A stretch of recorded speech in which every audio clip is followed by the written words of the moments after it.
Hey guys, welcome back to another episode of Second Look. I am, of course, your host, Matthew Kearns, and with me today is a pretty awesome guy from one of my favorite YouTube channels, RetroBlasting, Michael French. How are you doing today? Good. How are you? Thank you for having me on. Thank you so much for being here. I'm pretty excited because today we're talking about one of my favorite films of all time.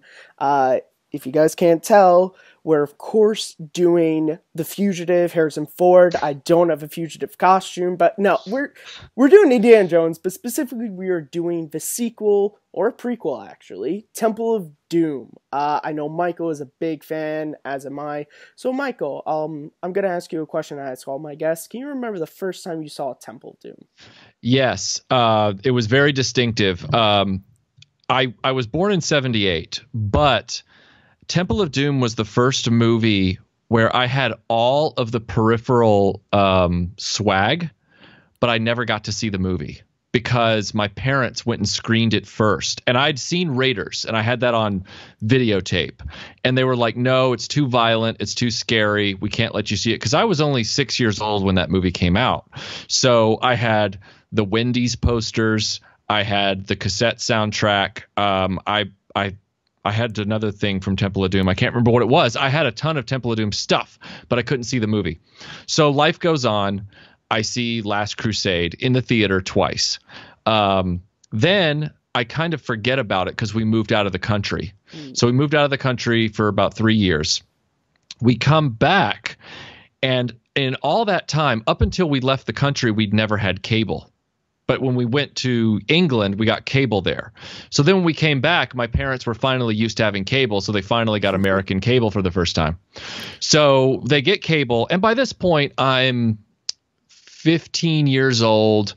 I'm still a huge Indiana Jones and Star Wars fan. But you know how life gets in the way. You just don't really think about that one movie you never saw. Mm-hmm. Well, HBO was going through one of those phases where they were running it all the time. So I ended up seeing it in 1994 for the first time. And maybe it was because it was 10 years of Temple of Doom. I don't know. But they were running it. And I saw it on HBO, no commercials, start to finish. Now, it was pan and scan, but that was normal back then.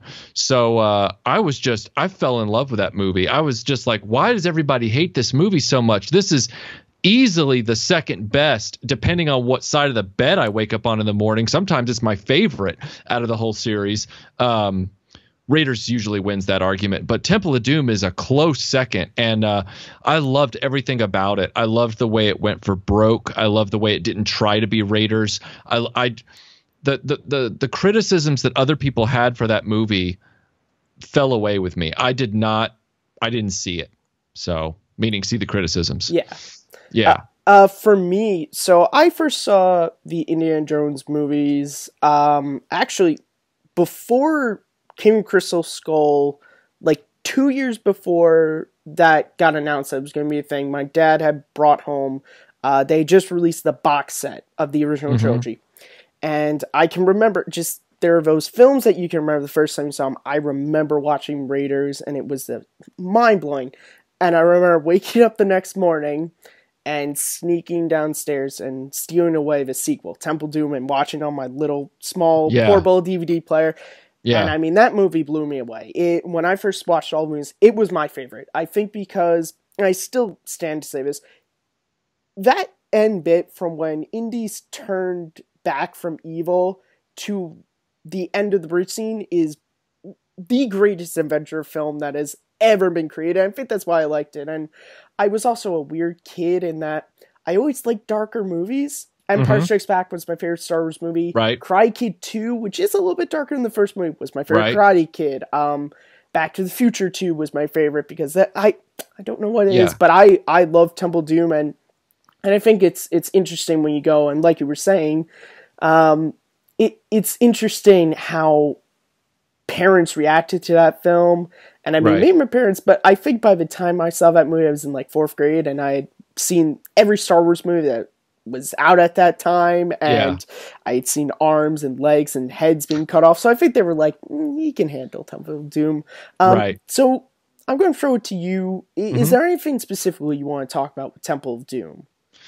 Well, one of the things that I would bring up, since it's an open field at this point, one of the most interesting things about Temple of Doom I didn't discover until about 6 years after I'd seen it. And I had it in my VHS collection. And then as soon as the widescreen VHS came out, I got that. And then as soon as the DVD came out, I had that. But right before the DVDs were even a thing, because George Lucas was still sort of holding all the DVD stuff close to his chest at that point. He wasn't releasing his stuff on DVDs, but around that time, DVD was strong, but he releases the Indiana Jones trilogy on widescreen VHS. It's like, dude, just release the DVDs. Around that time, I found out, because I'm a huge classic movie lover.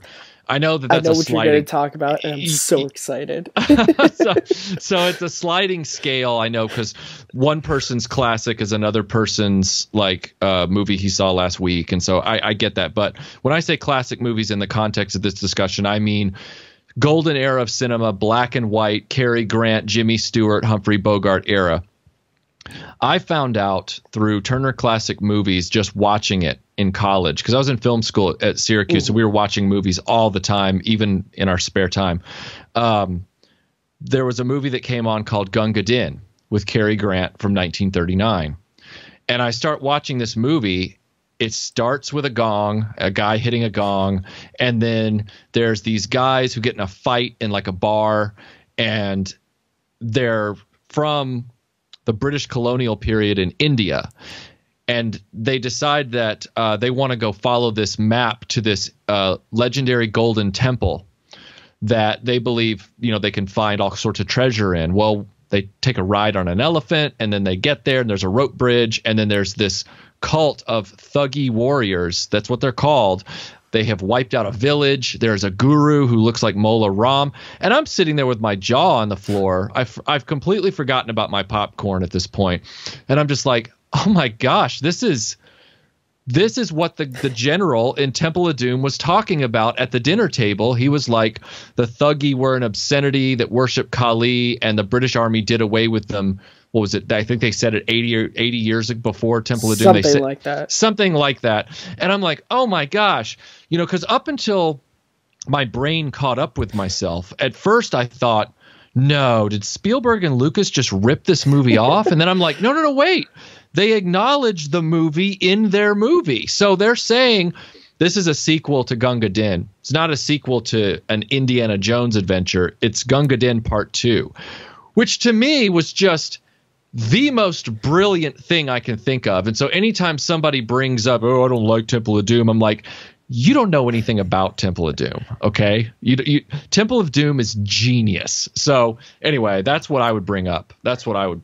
For me, I think there's a couple of things, but the thing I really want to talk about is that bridge scene. It's top two favorite. It's my favorite scene in Indiana Jones, because I think in that, I don't even know how long, it's got to be at most 10 minutes. It encapsulates everything I love about the character of Indiana Jones. Right. Specifically, there's this great moment when he's on the bridge, he has the machete, Molram, he's sort of bringing out Short Round and Willie, and she screams, watch your back, and Harrison Ford's my favorite actor. He has this great moment of he sees the guys coming, the one way on the bridge, he looks back, sees the other guys coming, this great moment where he just goes, oh shit. Yeah, it's just this perfect, because that's the thing that Steven Spielberg and Lucas always talked about is Indiana Jones was the guy who was always in over his head. And there, and I love how you see the gears working in his head of there's a way to get out of here. I don't know how. And then Short Round, La Sufasa, and the most badass Indiana Jones moment is just Molaram, prepare to meet Kali in hell. It's perfect. That moment right there was, in my opinion, because I don't have a popular opinion about Last Crusade, and I barely acknowledge Crystal Skull as even being part of the series. That moment right there was the last time Indiana Jones, barring a few punches he throws on the tank, where he was in full edgy, go for broke, I'm willing to do whatever it takes so that you don't win. I might die, but you won't get the thing that will make you all powerful. I will stop you at any cost.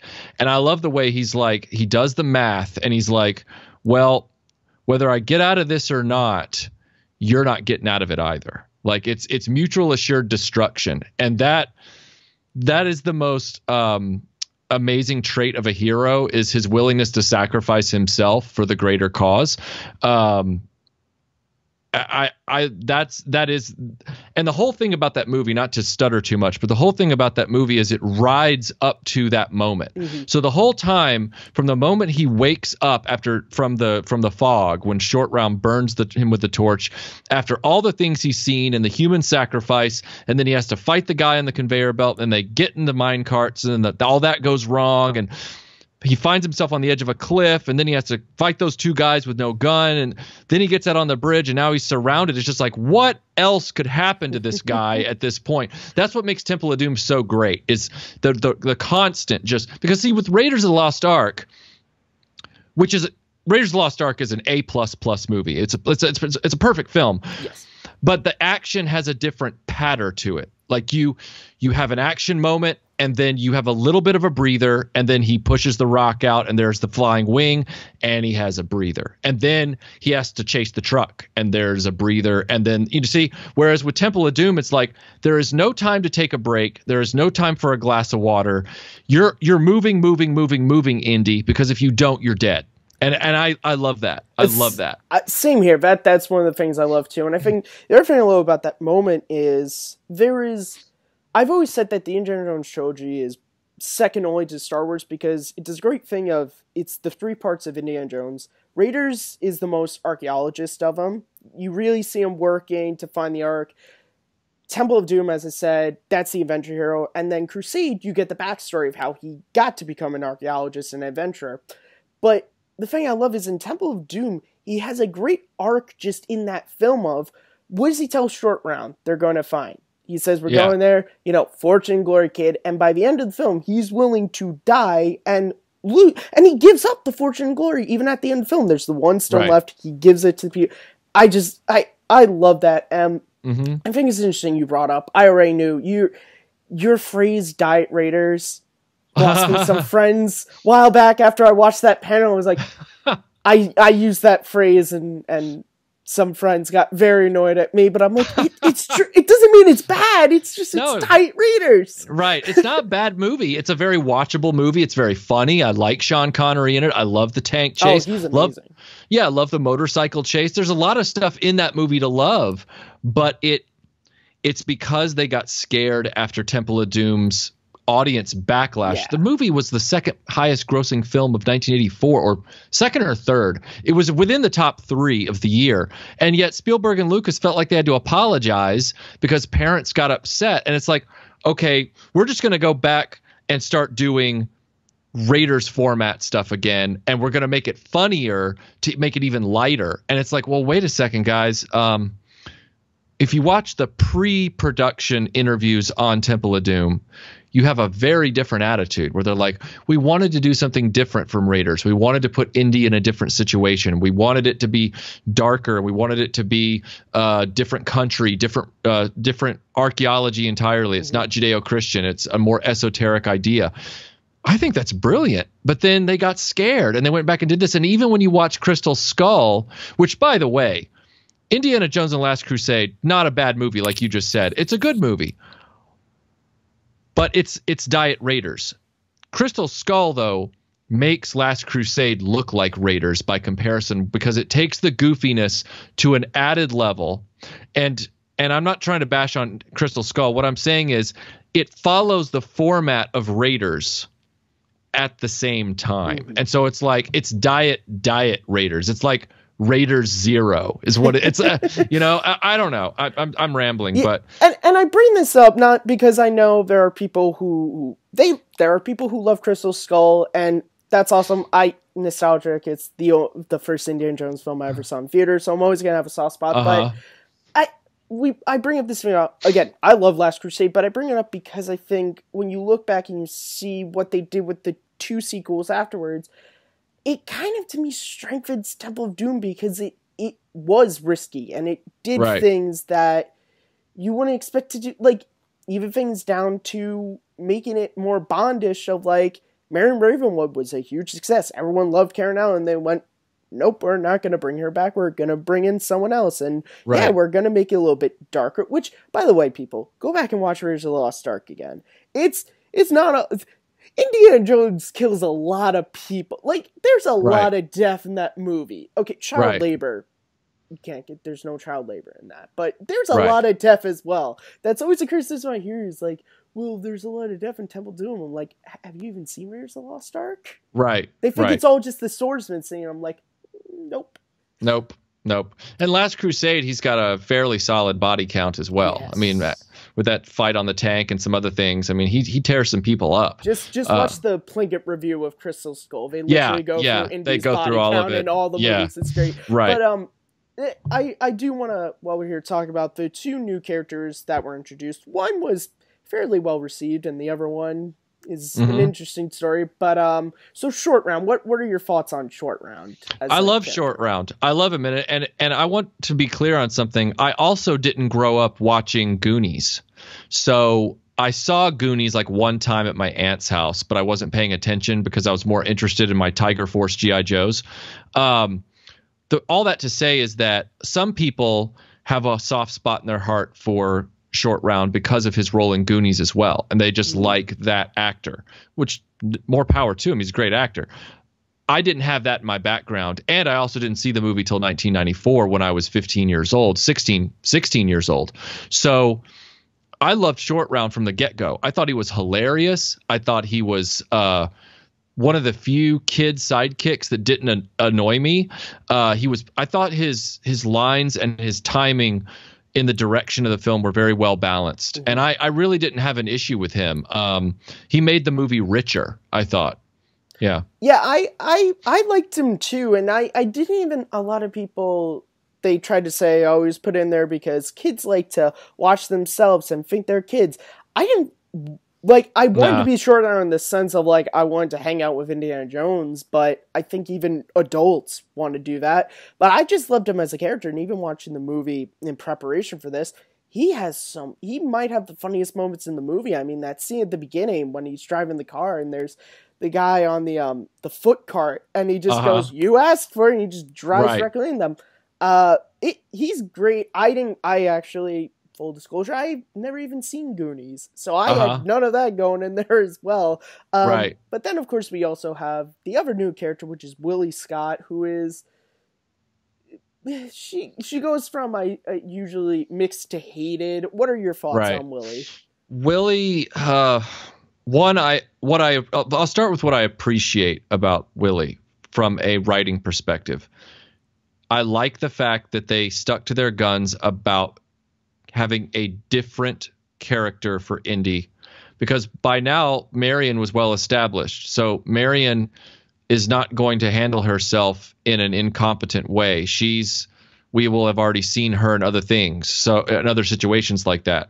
Willie, on the other hand, she's not a bar tough, two-fisted, drinking chick. She is a nightclub singer who's had a very pampered life and has no idea what's going on.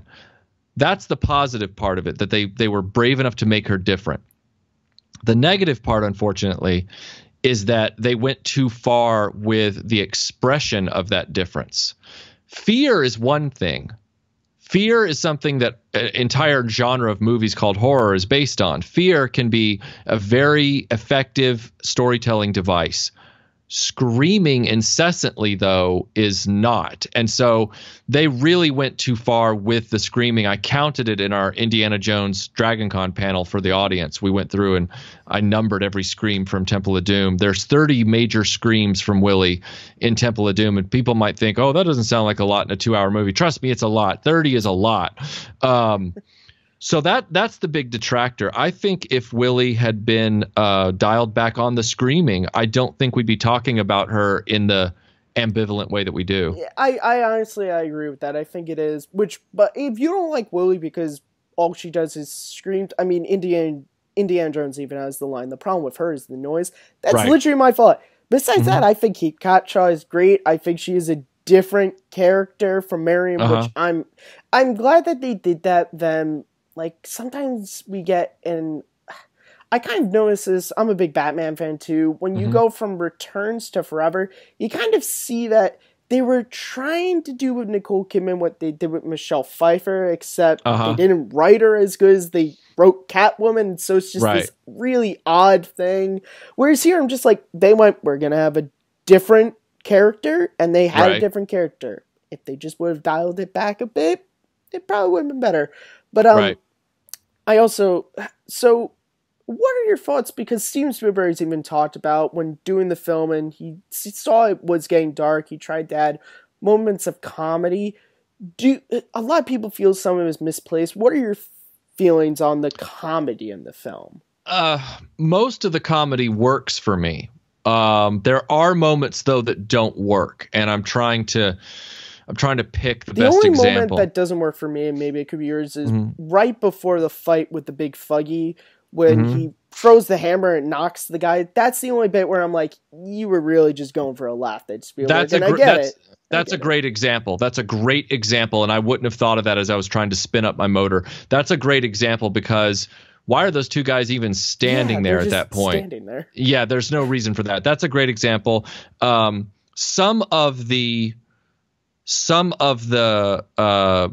asides and expression shots, the reaction shots, I should say, like even within the dinner scene, if they had just dialed back one or two of those reaction shots, I think the dinner scene wouldn't have. And also that guy with the big mustache, who's clearly a caricature, he shouldn't have been in the film as a gag, because he didn't work. It was like, wow, there's a cartoon character in an Indiana Jones movie. And that's literally like the other guy. The one who ends up belching, he's not cartoony, he's just rude. But the one guy with the big bushy mustache, he doesn't work. He needs to be deleted. So yeah, I think most of the humor works. The other one, it's all about degrees. So like when you're talking about scenes, like I just said, if they had just removed one or two gags per scene, but like for example, campfire scene. I loved the whole thing with the owl, the monkey, picking up a bat and not knowing it's a bat, though. That pushed it a little far. It's the snake, however, that was hilarious. The snake was hilarious. But the bat is totally, it's more of a David Copperfield moment. Like, when I don't mean the book, I mean the magician. Yeah. It's like, no, there's no way that would really happen, much like with the Mr. Cartoony guy or the hammer being thrown and hitting the dude on the head. If they had just made some trims and pulled it back just a little bit, I think, again, we wouldn't be asking this question. I think my problem with both of the scenes you brought up is, one, the scene in the jungle.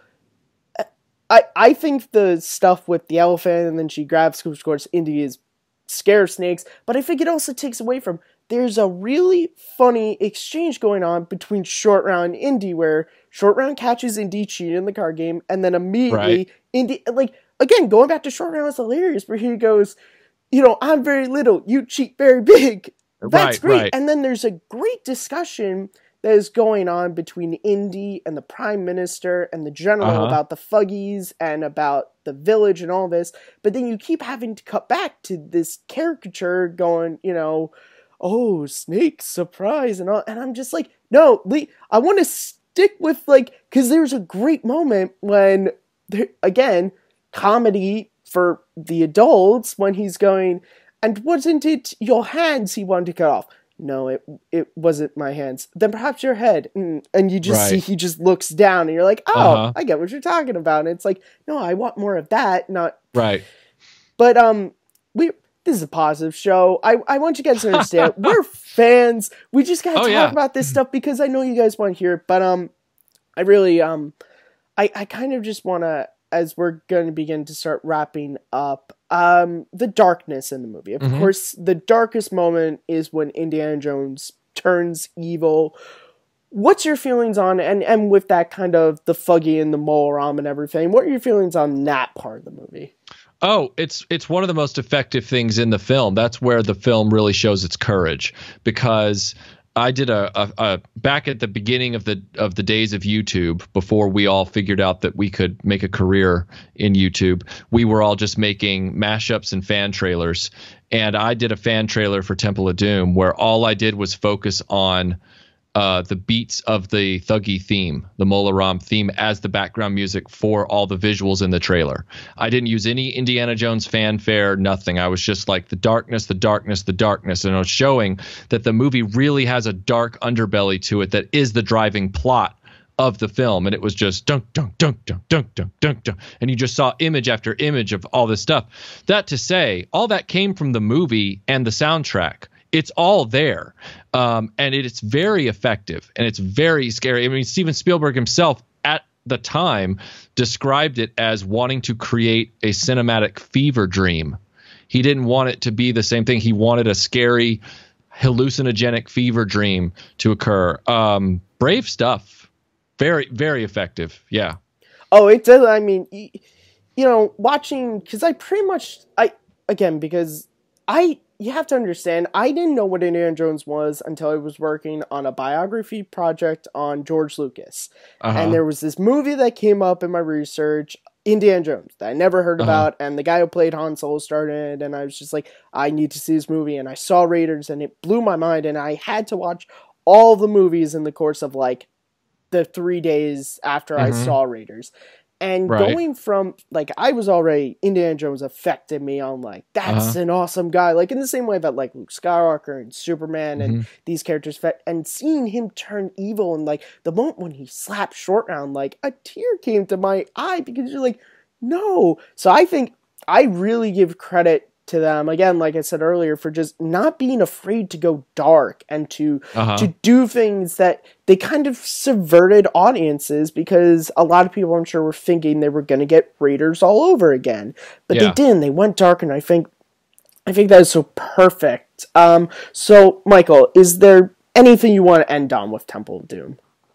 Anything we haven't talked about that you really want to talk about? Yeah, I mean, only one brief thing, and that is, if you've bought into the anecdotal hype that Temple of Doom is one of the weakest of Indiana Jones, I'm speaking not to you, but to anybody listening. If you've bought into that, try and give Temple of Doom a second look. Like, really sit down and watch it. Don't let the dog or the internet or whatever distract you from watching it. Just really give it a chance. Because I feel like Temple of Doom, okay, I'll put it to you this way. I used to write for the Raider.net, and I worked with the original webmaster on that site. And when Crystal Skull came out, I had to do a non-spoiler review of Crystal Skull. And the way I couched it, I think it's still up there. The way I couched it was, there's Raiders of the Lost Ark, and then there are 3 Indiana Jones films. So there's an Indiana Jones trilogy apart from Raiders of the Lost Ark. And if you look at it that way, Temple of Doom is, because they're then in chronological order, 1935, 1939, 1950, whatever it was. Temple of Doom is this amazing first adventure with a great amount of darkness. He goes through a trial by fire, and he comes out the other side. And then he has to go on this adventure with his dad. So it's kind of like a machete order for watching them. You watch the ones that have Indiana Jones in the title, not Raiders of the Lost Ark. It's just a really great movie, and I wish people would give it a second shot if they think they hate it. I really do, and that is why the title of the series is Second Look. These are movies that people have overlooked for a number of reasons, and hopefully Michael and mine, our love of this film has convinced you that if you are someone who you've ranked it really low, and when you go back to watch the Indiana Jones movies, you watch Raiders, you watch Last Crusade, and you stop there, put in Temple of Doom, and actually don't watch it in a marathon. Just watch it on its own, because it's a great, solid adventure film on its own. Yes. So, Michael, I want to thank you so much for coming, and where can the good people find you out on the interwebs? The best place to find us is youtube.com/RetroBlasting. That's BALSTING. No, I misspelled that. BLASTING, RetroBlasting, ING. We also have a Facebook portal. We have an Instagram. We have a Twitter. We have a .com, all RetroBlasting. So you can find us. You can even Google RetroBlasting and we come up. So that's where you can find us. Yep. Seriously, guys, if you're subscribed to this channel, you're going to want to subscribe to RetroBlasting. It is, and this is not because he's sitting right here with me, top 3 YouTube channels for me. I watch RetroBlasting all the time. Star Wars Follies is amazing. If you guys are if you're a fan of 80s, 90s pop culture stuff, there's something there for you. Go, if you're a fan of Indiana Jones, Michael has a great panel on Temple of Doom he did a couple years ago, and more recently, I believe it's the title on YouTube is Funny History of Indiana Jones. Yeah.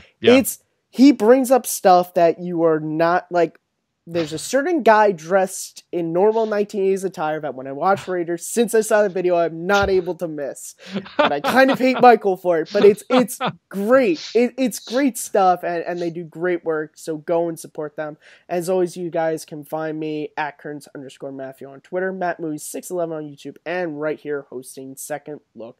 Thank you, Michael, and guys, go and watch Temple of Doom, please. It's great.